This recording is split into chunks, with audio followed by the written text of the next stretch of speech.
அனைவருக்கும் ஸ்ரீமதி அன்பு வணக்கம். ஊர் நியூஸ் சேனலுக்கு உங்களை அன்புடன் வரவேற்கின்றேன். பலருக்கும் இன்னைக்கு இருக்கக்கூடிய பெரிய பிரச்சனை, தன்னுடைய மேல இருக்கக்கூடிய பிரச்சனைகளை தன்னால தீர்க்க முடியாதுன்ற ஒரு அவநம்பிக்கை. இது இப்படியும் சொல்லலாம், நம்ம மேல நமக்கு நம்பிக்கையே இல்லைன்னு சொல்லலாம். அது ஏன் அப்படின்னு கேட்டீங்கன்னா, பலருக்கும் தெரியலங்க, என் மேல எனக்கு நம்பிக்கையே இல்லை, என்னால வாழ்க்கையில ஜெயிக்க முடியுன்ற நம்பிக்கை கொஞ்சம் கூட இருக்க மாட்டேங்குது, நான் யாரையாவது ஒருத்தரை டிபெண்ட் பண்ணியே தான் வாழ முடியுது, யாராவது சொல்றதை கேட்டுதான் நடக்க முடியுது இப்படின்னு பலரும் சொல்லுவோம். நிறைய பேருக்கு இது இருக்கும். இது ஒரு பெரிய குறைபாடோ ஒரு குற்றமோ கிடையாது. நம்ம ஏதாவது ஒரு மேல நம்பிக்கை வச்சே தீரணும். சிலருக்கு கடவுளை பிடிக்கும், அப்பனா நீங்க கடவுள் நம்பிக்கை இருக்கணும். அப்படி இல்லை, எனக்கு கடவுள் நம்பிக்கை இல்லைன்னா ஒரு இயற்கையை நம்பணும். அப்படி எனக்கு இயற்கை மேல நம்பிக்கை இல்லை அப்படின்னா ஏதாவது ஒரு விஷயத்தை நீங்க நம்பணும். அந்த நம்பிக்கை தான் உங்களை வாழ்க்கையில முன்னேற்றும். இதுக்கு ஒரு கதை சொல்றேன் பாருங்களேன், உங்களுக்கு எளிமையா புரியும் இந்த நம்பிக்கைன்றது எப்படி இருக்குன்னு சொல்லிட்டு. இது மூட நம்பிக்கை, இது தவறு, இது சரி, இதுக்குள்ளெல்லாம் போகாதீங்க. நம்ம வாழ்க்கையில முன்னேறத்திற்கு நம்ம மேல நீங்க நம்பிக்கை வச்சே தீரணும். இன்னொரு நம்பிக்கை, அதாவது இன்னொருத்தர் மேல இருக்க நம்பிக்கையை வச்சு நம்ம வாழல முன்னேறவே முடியாது. சில சமயங்கள்ல அது ஒர்க் அவுட் ஆகும், ஆனா நீங்க பின்னாடி யோசிச்சு பார்த்தீங்கன்னா அதெல்லாம் ஒண்ணுமே கிடையாது. நம்மளுடைய முயற்சி, நம்மளுடைய திறமை, நம்மளுடைய உழைப்பு, இதனாலதான் நம்ம முன்னேறி சென்று இருக்கின்றது உங்களுக்கு பல நாள் கழிச்சு தெரியும். நம்மள மாதிரி நம்மளுடைய மக்கள்ல ஒருத்தன் நினைச்சுக்கங்க, ஒருத்தன் வாழ்க்கையில மிக தோத்து போய் இதுக்கப்புறம் வாழவே கூடாதுன்ற எண்ணத்துல வந்து அவன் மனைவி கிட்ட புலம்புறான், என்னால வாழ்க்கையில ஜெயிக்க முடியல, முன்னேற முடியல, எனக்கு எதுவுமே சரியா நடக்க மாட்டேங்குது அப்படின்னு புலம்பிட்டு இருக்கான். அப்ப அவன் மனைவி சொல்றான், நீங்க கொஞ்சம் எங்கனால பக்கத்துல இருக்கிற பூங்காக்கோ இல்ல கோயிலுக்கோ போயிட்டு வாங்க, கொஞ்சம் நிதானமா இருங்க, அமைதியாகுங்க, நம்ம அதுக்கப்புறம் இதெல்லாம் பேசிக்கலாம்னு சொல்றோம். இவன் ஒரு பார்க்ல போய் உட்காந்துட்டு இருக்கான். உட்காந்துட்டே இருக்கும்போது அவனுக்கு மண்டையில என்னென்னவோ ஓடுது, பல குழப்பங்கள். அப்படி இருக்கும்போது அப்படியே நடக்கிறான். அந்த பார்க்ல குழந்தைகள் விளையாடுறாங்க, முதியோர்கள் உட்காந்துட்டு இருக்காங்க, இளைஞர்கள் அப்படி அவங்களுடைய விருப்பத்துக்கு நடந்துட்டு இருக்கிறாங்க. இவனுக்கு எதுலையுமே நாட்டம் இல்லை.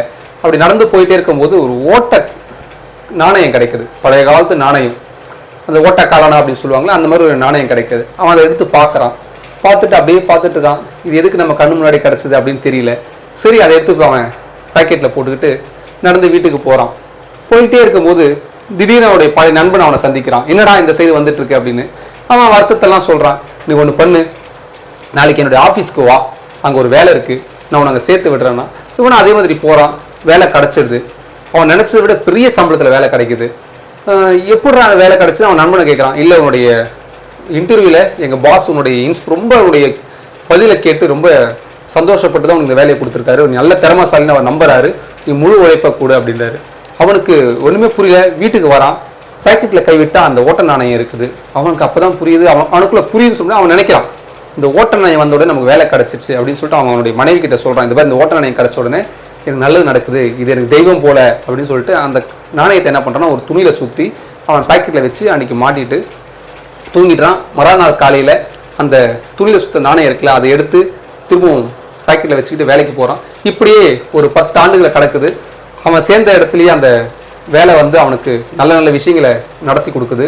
அவன் அடுத்தடுத்த கடத்துக்கு முன்னேறான். 10 ஆண்டுகள் கழிச்சு அவன் அந்த கம்பெனிக்கு மேனேஜிங் டைரக்டர் ஆகிறான்.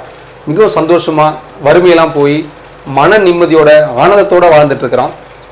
அதே நாள் அவன் எம்டியா அந்த ப்ரொமோஷன் கிடைச்ச உடனே அந்த பதவியேற்பு விழா போகிறதுக்காக புது சட்டை வாங்கிட்டு அவனுடைய பழைய சட்டையில் இருக்க அந்த ஓட்ட நாணயம் எடுக்கலான்னு கையில் எடுத்து பார்த்து பேக்கெட்டில் வைக்கும், அது தவறி கீழே விழுந்துருது. அவனுக்கு ரொம்ப அதிர்ச்சியாகிறான். ஐயோ, இது என்ன ஒரு அபசகுணமாக நடந்திருக்கு அப்படின்னு சொல்லிட்டு கீழே குனிஞ்சு அந்த துணி எடுக்கும் பார்த்தா அந்த துணி வெற்று துணியாக இருக்கு, உள்ள நாணயமே இல்லை. இவன் பதறி போய் எங்கே போச்சுன்னு கீழெல்லாம் தேடுறான். அவங்க மனைவி அந்த நேரத்தில் உள்ளே வந்து என்னங்க தேடுறீங்கன்னு. இல்லை, இதுக்குள்ளே அந்த நாணயம் இருந்தது, இப்போ நான் கீழே விழுந்த போது எங்கேயும் தவறி போயிடுச்சு, வெறும் இந்த துணி தான் இருக்குன்னு சொல்லும்போது இவன் ரொம்ப பதட்டத்தோடு சொல்கிறான், ஒரு நிமிஷம் இருங்க, நான் சொல்கிறது கொஞ்சம் பொறுமையாக கேளுங்க அப்படின்னு சொல்கிறான். இல்லை, எனக்கு அந்த நாணயம் தான் என்னை இந்த அளவுக்கு வாழ்க்கையில் முன்னேற்றி கொண்டு வந்தது, என்னால் எப்படியாவது கண்டுபிடிச்சாகணும், இல்லை எனக்கு வந்து நான் வாழ்க்கையே போயிடும் அப்படின்னு ரொம்ப புலம்புறான்.